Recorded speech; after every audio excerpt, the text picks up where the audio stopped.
Everyone, I am so pumped here. Lisa Novak, she's in the eastern suburbs, I think, or somewhere in Sydney. What car do you drive, Lisa? I am. I drive a C43 convertible AMG. Okay, she's into Mercs, convertible, blonde hair, just like the movies.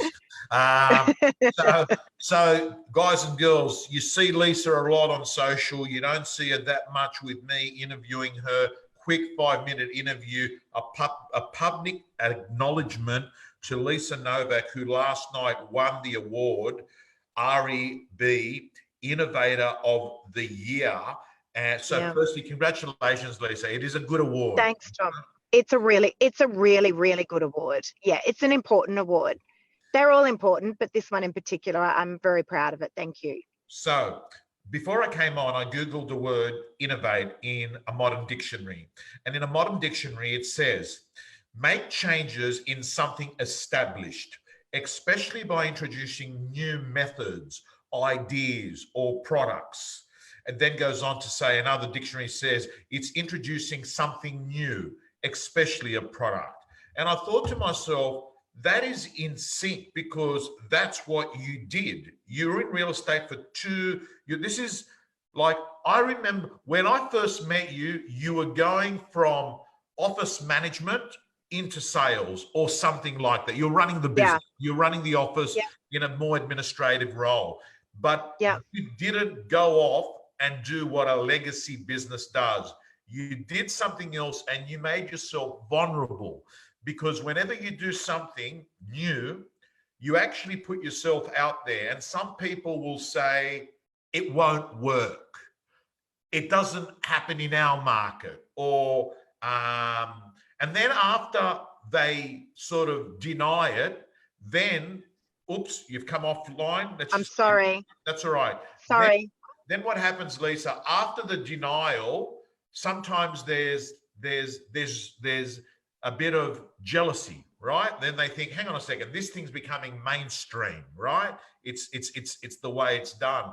And then before you know it, more people are doing. But you've got to get through that early phase, because in the early phase, when something is new, you do get people that are judgmental. How did you cope with that? You know, the thing is, the people that have innovated the most in our lifetime, Tom, they've always had the non-believers. You've got to break through the noise. People are scared of being judged. People are scared to go against the grain. And I knew there was another way. I had to cut ground quickly. That was number one, because I was 46, right, when I came into sales. So I was coming up against all the big heavy hitters that had been in the industry for a really long time. And, you know, I wanted to cut ground and I wanted to do it quickly, but I couldn't understand why everyone did real estate the same way. That was a big thing to me. And so when I started to do a lot of this social media stuff, which I kind of fell into, I mean, I didn't come into sales looking to sell property on Facebook.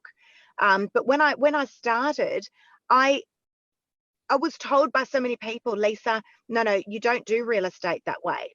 You can't do real estate that way. But I knew that there had to be another way, a different way. We've always been an innovative business, Tom. You know, for 18 years, we've run our business, Novak Properties, and it's always been innovative. We've got a antipasto bar. That's our reception area. We were told we couldn't do that. What do you mean you've got a cafe and a real estate office? What do you mean you don't have property photos on your windows? So innovation was never anything new to us. And we've always had the non-believers saying, you can't do it that way. Why not?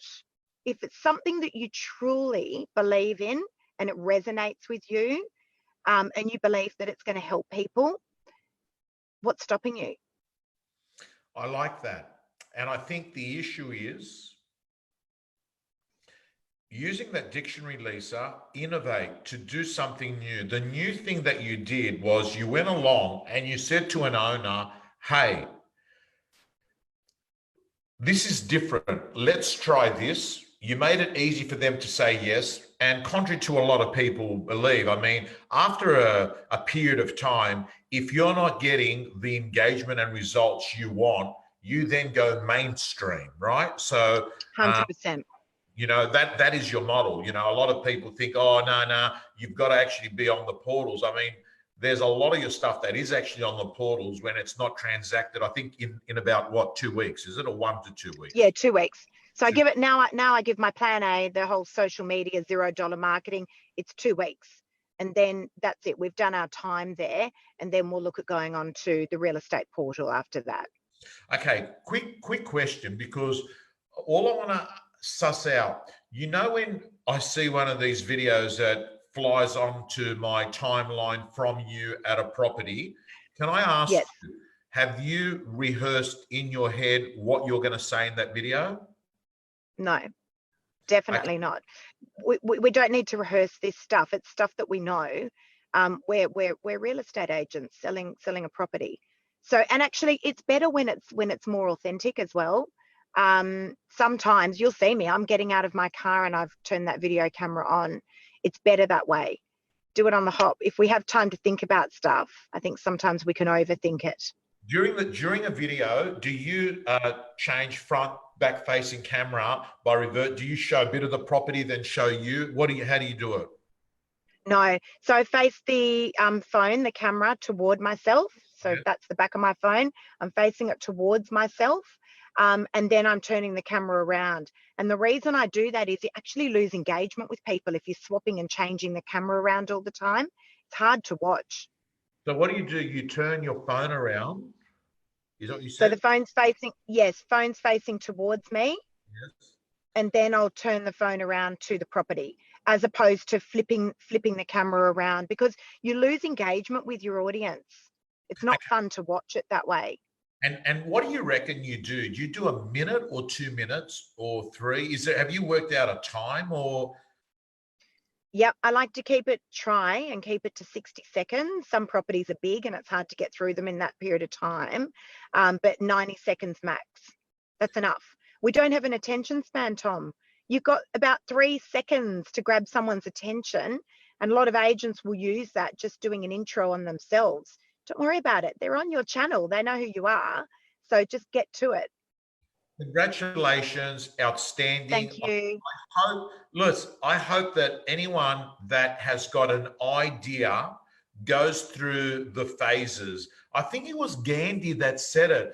First they I think what it is he said, first I'll laugh at you. First I'll laugh at you, then they'll ignore you, then they'll copy you, right? So yes.